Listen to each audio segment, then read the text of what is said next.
जय माता दी। नवरात्रि के 9 दिनों में माँ दुर्गा के 9 रूपों की सच्चे मन से पूजा अर्चना करके घर से सारी नकारात्मकता और जीवन की सारी बाधाएं दूर हो जाती हैं। मान्यता है कि नवरात्रि के दिनों में की गई पूजा पाठ को माँ दुर्गा बहुत जल्दी स्वीकार करती हैं और अपने भक्तों की खाली झोलियाँ खुशियों से भर देती हैं। नवरात्रि के इन दिनों में माँ के 9 रूपों की अलग अलग विधि विधान से पूजा अर्चना की जाती है। मान्यता है कि इन 9 दिनों के दौरान माँ भगवती धरती पर आती हैं और 9 दिन तक अपने भक्तों के साथ उनके घर में वास करती हैं। इन दिनों में वह भक्तों की हर मनोकामना पूर्ण होने का आशीर्वाद भी देती हैं। अब ये बात आप लोगों के मन में आती होगी कि नवरात्रि का व्रत सबसे पहले किसने और कब से शुरू किया। तो आपको बता दें कि हिंदू धर्म के वाल्मीकि पुराण में इस व्रत का महत्व बताया गया है। श्रीमद् देवी भागवत पुराण में भी इस व्रत को लेकर एक कथा प्रचलित है। पौराणिक कथा के अनुसार एक बार बृहस्पति जी और ब्रह्मा जी के बीच में चर्चा हो रही थी। इसी दौरान बृहस्पति जी ने श्री ब्रह्मा जी से नवरात्रि व्रत के महत्व और व्रत के फल के बारे में पूछा। श्री बृहस्पति जी ने पूछा, हे ब्रह्मा जी, इस व्रत का क्या फल है? इसे किस प्रकार किया जाता है? सबसे पहले इस व्रत को किसने किया? ये सब बातें विस्तार पूर्वक कहिए। श्री बृहस्पति जी के प्रश्नों का जवाब देते हुए ब्रह्मा जी कहने लगे, हे बृहस्पति, प्राणियों के हित की इच्छा से तुमने बहुत अच्छा प्रश्न किया है। जो भी मनुष्य मनोरथ पूर्ण करने वाली माँ दुर्गा, महादेव, सूर्य और नारायण का ध्यान करता है वे धन्य है। और यह नवरात्रि व्रत संपूर्ण कामनाओं को पूर्ण करने वाला है। इस व्रत को करने से पुत्र, सुख, धन, विद्या और सुख की प्राप्ति होती है। रोग दूर हो जाते हैं। घर में सुख समृद्धि की वृद्धि होती है। बांझन को पुत्र मिलता है और समस्त पापों से सबको मुक्ति मिल जाती है। जो मनुष्य नवरात्रि के दिनों में माँ जगदम्बा की पूजा नहीं करता या जो नवरात्रि के व्रत नहीं करता वह अनेक दुख भोगता है।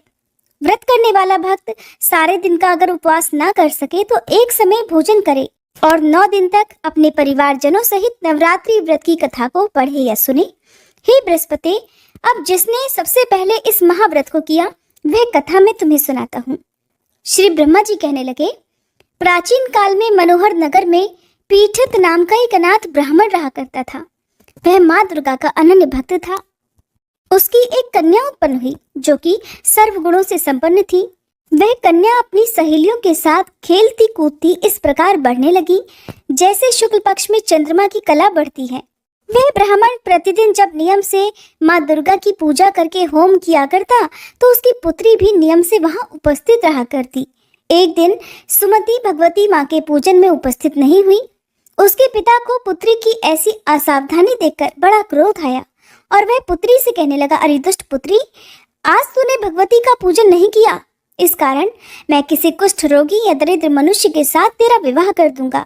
पिता की बात सुनकर सुमति को बड़ा दुख हुआ और वह अपने पिता से कहने लगी, पिताजी, मैं आपकी पुत्री हूँ और सब तरह से आपके अधीन हूँ।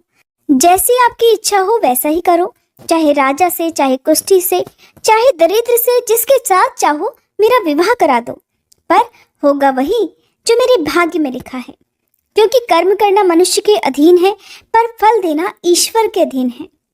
अपनी पुत्री के निर्भयता से कहे हुए वचन सुनकर उस ब्राह्मण ने क्रोधित होकर अपनी कन्या का विवाह सचमुच एक कुष्ठी के साथ करा दिया और अत्यंत क्रोधित होकर अपनी पुत्री से कहने लगा, हे पुत्री, अपने कर्म का फल भोगो।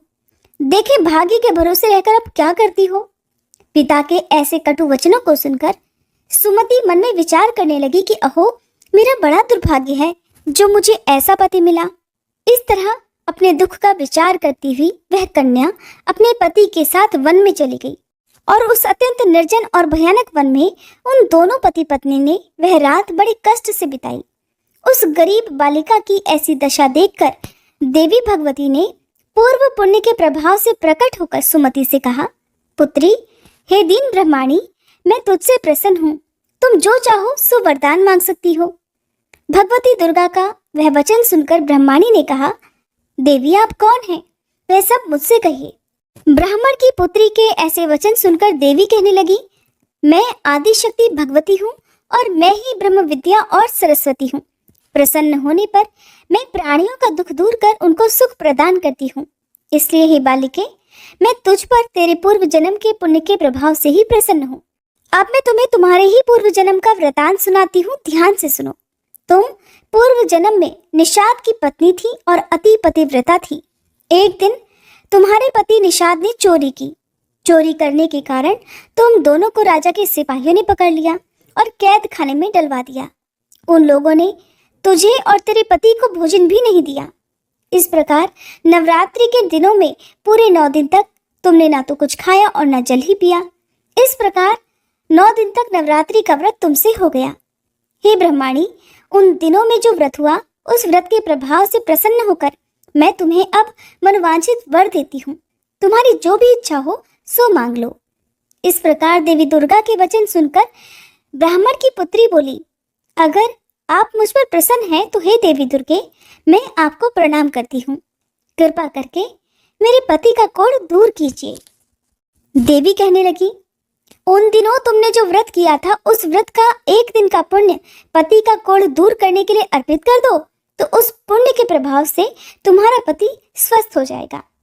इस प्रकार देवी के वचन सुनकर वह ब्राह्मणी बड़ी प्रसन्न हुई और पति को निरोग रखने की इच्छा से जब उसने तथास्तु, ठीक है, ऐसा ही वचन कहा, तब उसके पति का शरीर देखते ही देखते भगवती दुर्गा की कृपा से रोग रहित हो गया और वह स्वस्थ हो गया। वह ब्रह्माणी पति को देखकर देवी की स्तुति करने लगी। इस प्रकार कहने लगी कि हे दुर्गे, हे माँ भगवती, आप दुर्गति को दूर करने वाली, तीनों लोकों का संताप हरने वाली, समस्त दुखों को दूर करने वाली, रोगी मनुष्य को निरोग करने वाली, प्रसन्न होकर मनोवांछित वर देने वाली और दुष्टों का नाश करने वाली जगत की माता हो। हे अम्बे, मुझ निरपराध अबला को मेरे पिता ने कुष्ठी मनुष्य के साथ विवाह करके घर से निकाल दिया। पिता से तिरस्कृत निर्जन वन में अब मैं अपने पति के साथ विचर रही हूँ। आपने मेरा इस विपदा से उद्धार किया है, इसलिए हे देवी, मैं आपको प्रणाम करती हूँ, आप हमारी रक्षा करो।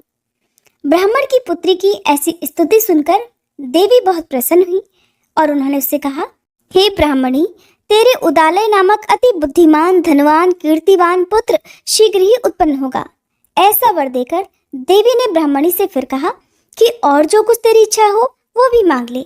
सुमति कहने लगी, हे देवी दुर्गे, अगर आप मुझ पर प्रसन्न हैं तो कृपया मुझे नवरात्रि व्रत की विधि का सविस्तार वर्णन कीजिए। ब्रह्माणी के वचन सुनकर माँ दुर्गा कहने लगी, हे ब्रह्माणी, मैं अब तुम्हें संपूर्ण पापों को दूर करने वाले नवरात्र व्रत की विधि बताती हूँ, ध्यान पूर्वक सुनो। आश्विन मास के शुक्ल पक्ष की प्रतिपदा तिथि से लेकर 9 दिन तक व्रत रखें।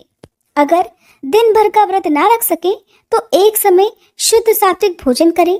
शुभ मुहूर्त में घट स्थापना करें। महाकाली, महालक्ष्मी और महासरस्वती की मूर्तियां स्थापित कर उनकी विधि विधान से पूजा करें। बिजौरा के फल से अर्घ देने से रूप की प्राप्ति होती है। जायफल से अर्घ देने पर कीर्ति, दाख से कार्य की सिद्धि होती है। आंवले से सुख की प्राप्ति और केले से अर्घ देने से आभूषणों की प्राप्ति होती है। इस प्रकार पुष्पों और फलों से अर्घ देकर व्रत समाप्त होने पर 9वें दिन विधि विधान से हवन करें। खांड, घी, गेहूं, शहद, जौ, तिल, बिल्व, नारियल, दाख और कदम्ब जैसी विभिन्न सामग्रियों से हवन करें। आंवले से कीर्ति की और केले से पुत्र की, कमल से राज सम्मान की और दाखों से संपदा की प्राप्ति होती है। खांड, घी, नारियल, शहद, जौ और तिल तथा फलों से होम करने से मनोवांछित वस्तु की प्राप्ति होती है। व्रत करने वाला मनुष्य इस विधि विधान से होम कर अपने आचार्य को अत्यंत नम्रता के साथ प्रणाम करे और यज्ञ की सिद्धि के लिए उसे दक्षिणा दे। इस प्रकार बताई हुई विधि के अनुसार जो भी नवरात्रि के व्रत करता है उसके सब मनोरथ सिद्ध हो जाते हैं और इसमें तनिक भी संदेह नहीं। इन 9 दिनों में जो कुछ भी दान आदि दिया जाता है उसका करोड़ों गुना फल मिलता है। नवरात्र व्रत करने से अश्वमेध यज्ञ के फल की प्राप्ति होती है। इसलिए हे ब्राह्मणी, इस संपूर्ण कामनाओं को पूर्ण करने वाले उत्तम व्रत को तीर्थ, मंदिर अथवा घर में विधि के अनुसार करना चाहिए। श्री ब्रह्मा जी बोले कि हे बृहस्पति जी, इस प्रकार ब्रह्माणी को नवरात्रि व्रत विधि बताकर देवी अंतर्ध्यान हो गई। अतः जो मनुष्य या स्त्री इस व्रत को भक्ति पूर्वक निष्ठा के साथ करता है वह इस लोक में सुख भोग कर अंत में मोक्ष की प्राप्ति करता है। श्री ब्रह्मा जी बृहस्पति जी से कहते हैं कि यह इस दुर्लभ व्रत का महात्म्य है जो मैंने तुम्हें बताया है। ऐसा सुनकर श्री बृहस्पति जी आनंद से प्रफुल्लित हो गए और कहने लगे कि हे ब्राह्मण, आपने मुझ पर अति कृपा की, जो आपने मुझे इस व्रत का महात्म्य सुनाया। श्री ब्रह्मा जी बोले, हे बृहस्पति, यह देवी भगवती संपूर्ण लोकों का पालन करने वाली हैं। इन महादेवी के प्रभाव को भला कौन जान सकता है।